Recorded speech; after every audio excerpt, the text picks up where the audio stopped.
போக மாட்டேன். ஓ அன்பை விட்டு என்றும் நான் செல்ல மாட்டேன்.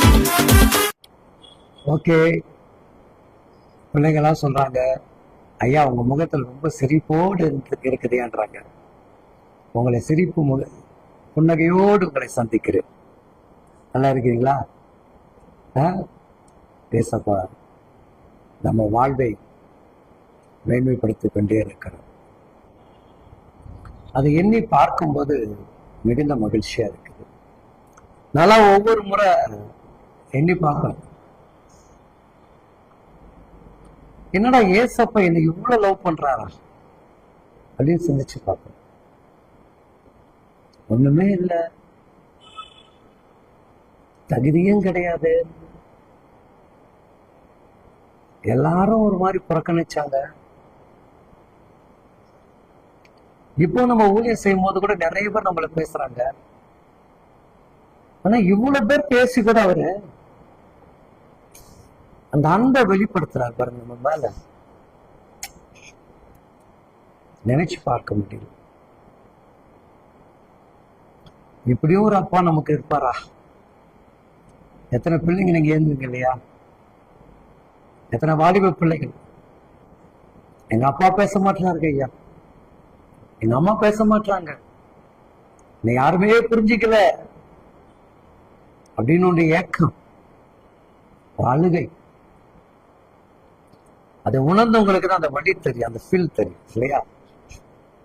நான் நினைச்சு பார்ப்பேன், என் அப்பாவை நினைச்சு பார்ப்பேன்.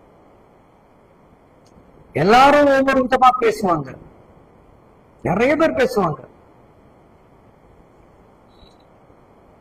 இவ்வளவு பேர் பேசியும் இவ்வளவு பேர் சொல்லியும் ஏன்னா அவர் ஒதுக்கலங்க, ஒதுக்கல, அப்படியே நேசிக்கிறார். அந்த அன்பு, அந்த அன்பு, அந்த லவ் நினைச்சு பார்க்கும் போதெல்லாம் ஜீவன் இருக்கிற வரைக்கும் என் அப்பாவுடைய பணியை செய்ய, அதான் வேதம் சொல்லுகிறது. எனக்கு பிடித்த ஒரு வார்த்தைகள், அதை நான் உங்களிடத்தில் சொல்ல விரும்புகிறேன். பாவம் 28ஆம் அதிகாரம் 2வது வசனம் சொல்லுகிறது, நீ உன் தேவனாகிய கர்த்தருடைய சத்தத்திற்கு செவி கொடுக்கும் போது, என் ஆண்டவருடைய சத்தத்திற்கு நான் எப்பொழுது செவி கொடுக்கிறேன், மனுஷனுக்காக அல்ல, மனுஷனுக்காக அல்ல. எங்க அப்பா போய் ஒருத்தர் போய் பாரு, பேசு, அவங்ககிட்ட தாழ்மையா போனா போயிடுவேன். அதுல ஈகோ பாக்குறது கிடையாது, நான் ஊழியக்காரன், பெரிய மனுஷன் அப்படிலாம் கிடையாது.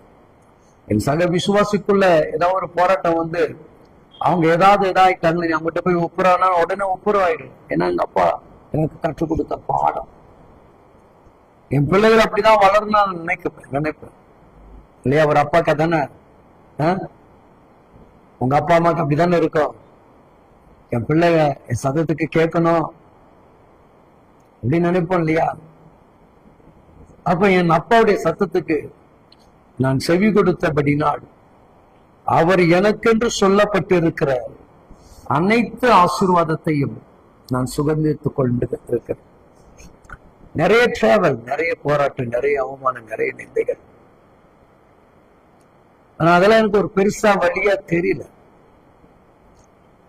அதான் சொல்லுவாங்கல்ல, வளர்த்த கடா மார்புல முட்டுதட்டு. அதுபோல நம்ம ஆவிக்குரிய பிள்ளைகள் நம்ம வளர்த்து எடுத்து ஒரு அபிஷேகம் பண்ணி அந்த பிள்ளைகளை உருவாக்கும் போது, அந்த பிள்ளைகள் சில நேரங்களில் நம்மளை குத்தும் போது கூட அந்த வழி என்ன இருக்குதுங்க, வழியா தெரியல. இந்த அன்பை புரியலன்றதா ஒரு வழி. அப்ப ஏசப்பாவை நம்ம நினைச்சு பார்க்கிறேன். அப்ப அவருக்கு எவ்வளவு ஃபீல்ஸ் இருக்கும் இல்லையா, எவ்வளவு அந்த வழி, அந்த நுகர் இருக்கும் பாத்தீங்களா? உனக்கு தானே அந்த சிலுவை சுமந்த, உனக்கு தானே அந்த பாடுகளை பட்டு, உனக்கு தானே ரத்தத்தை சிந்தினன்னு சொல்லும் போது அந்த வழி இருக்குது பாருங்க, அந்த வழி. அதை தாண்டி என்ன நேசிக்கிறார், நம்மளை நேசிக்கிறார். நல்ல மனுஷ அன்பு காயப்படுத்திச்சு என்று பயந்திருக்காது. நிறைய காயங்கள், ஏசாப்புடைய சரீரத்துடைய தழும்புகள், நிறைய காயங்கள். இந்த மனுஷர்கள் நிறைய பேசின காயங்கள் இந்த சரீரம் முழுதும் இருக்கிறது. ஆனால் அவர் ஒருவர் தான் எனக்கு மருந்தா இருந்திருக்கிறார். அவர் ஒருவர் தான் என்னை நேசித்திருக்கிறார். அவர் ஒருவர் தான் என் மேல அன்பு காட்டி இருக்கிறார். அவர் இல்லைன்னா இன்னைக்கு உங்க முன்னாடி நான் இந்த தேவனுடைய அன்பை குறித்து நான் பேச முடியாது. அந்த தேவ அன்புதான் உங்களுக்கு வேண்டும் நான் சொல்லுகிறேன். மனுஷ அன்பை தேடி போய் விழுந்து மாட்டிக்கொண்டார். நிறைய மனுஷ அன்பு சாகர வரைக்கும் கூட இருக்குன்னு சொல்லும். என் ஜீவனே போனாலும் நான் உன்னை விட்டு போக மாட்டேன்னு சொல்லும். எவ்வளவு அவமானம் வந்தாலும் சரி, நிந்தைகள் வந்தாலும் சரி, நான் இந்த இடத்தை விட்டே போக மாட்டேன்னு பேசும். ஆனா சூழ்நிலைக்கு ஏற்றபடி மாறிக்கிறோம். நான் எல்லாரையும் நம்மளை ஒதுக்கினாலும் நம்ம அழகாக நேசிக்கிற தகப்பன் அவர்தான் நம்முடைய அருணாதிரி இயேசு. அந்த அன்பு போதும் சகோதரன், அந்த அன்பு போதும் சகோதரன். அவருடைய வார்த்தைக்கு செவி கொடுங்கள், அவர் சத்தத்திற்கு செவி கொடுங்கள்.